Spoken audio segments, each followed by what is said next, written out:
Imagine waking up to a roaring wind so fierce it drowns out every other sound, rain pounding like hammers against windows, and the eerie darkness of a city where the lights have gone out.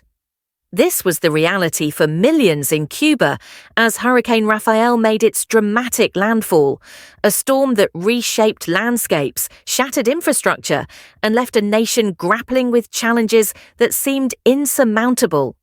What makes Hurricane Rafael stand out in a year already marked by extreme weather?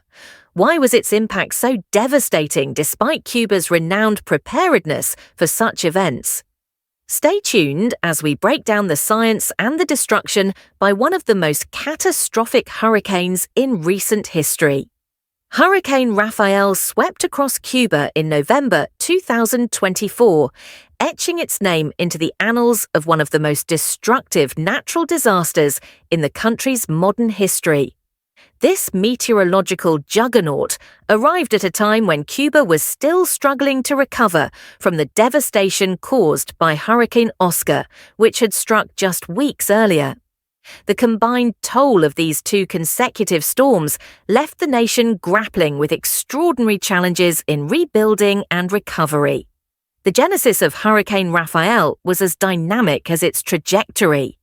On November 4, 2024, meteorologists began closely monitoring a low-pressure system associated with a Central American gyre, a sprawling atmospheric phenomenon notorious for spawning powerful tropical systems.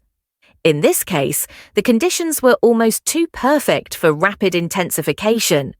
Warm ocean waters and minimal wind shear provided the fuel Rafael needed to grow. Within just 2 days, what started as an unassuming disturbance transformed into a fully fledged hurricane, demonstrating the explosive power of nature when conditions align. By the time Rafael reached the shores of Playa Majana in Cuba's Artemisa province on November 6, 2024, it was a formidable Category 2 storm with sustained winds of 115 miles per hour, 185 kilometers per hour. But Rafael wasn't content to stop there. Shortly after landfall, it intensified further, climbing to Category 3 status with wind speeds that wreaked havoc across the landscape. The storm's path across Cuba was methodical yet relentless, moving northwest at a steady 13 miles per hour, 22 kilometers per hour.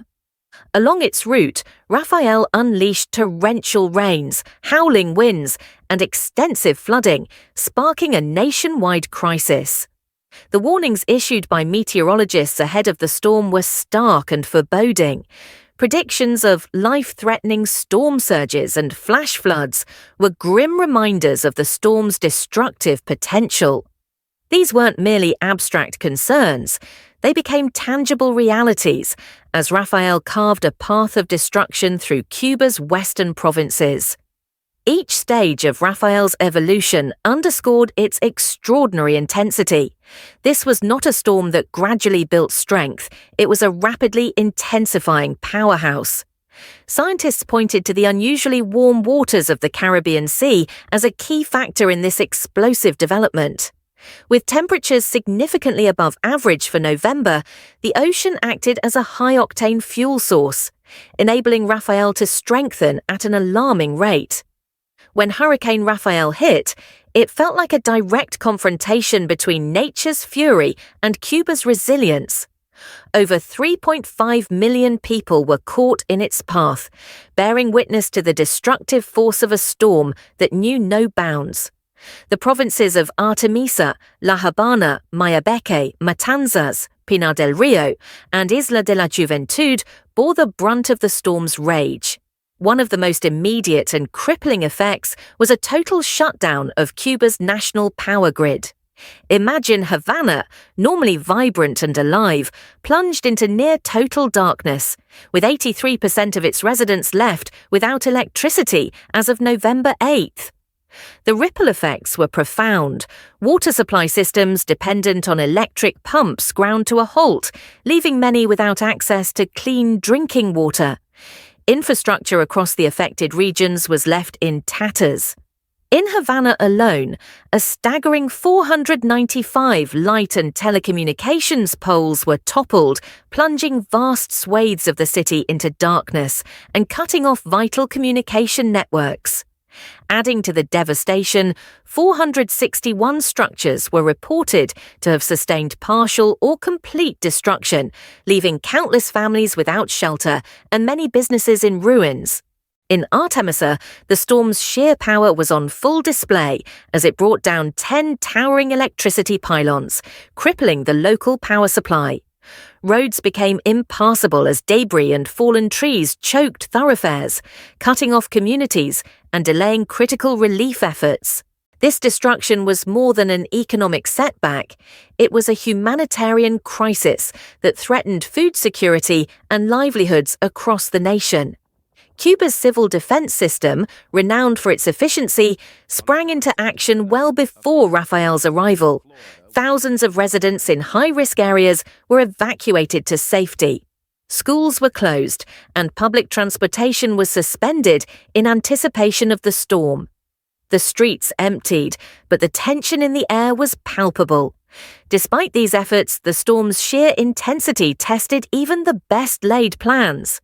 Evacuation centers became overcrowded, and the logistics of moving people to safety while maintaining order was a Herculean task. When the winds subsided and the waters began to recede, the real work started. Within hours, response teams were deployed across the island to begin recovery operations. Brigades from unaffected provinces arrived, armed with tools, expertise, and an unyielding determination to rebuild. Restoring electricity became the top priority. Specialized teams worked tirelessly to repair the grid, knowing that power was critical for healthcare, water supply, and communication. It was a race against time to reconnect communities left in the dark. The United Nations and other international organizations also activated their emergency response mechanisms. Pre-positioned supplies, including food and essential non-food items, were distributed to affected populations.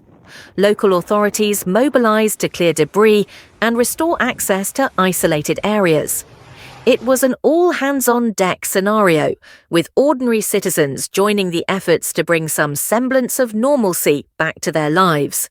As the initial relief efforts gained momentum, deeper, systemic challenges began to emerge. The collapse of the power grid underscored Cuba's ongoing struggles with energy infrastructure. Chronic power outages, aging facilities, and a lack of fuel for oil-powered plants were problems that had been simmering long before Rafael arrived. Hospitals, already operating under strained conditions, faced an uphill battle to provide care.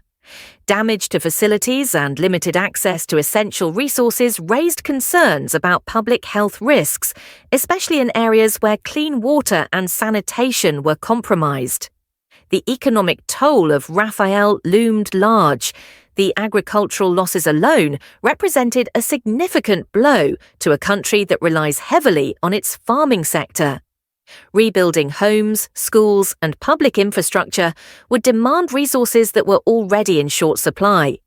And yet, amidst the challenges, there was resilience. Communities banded together, demonstrating the strength and solidarity that Cuba is known for.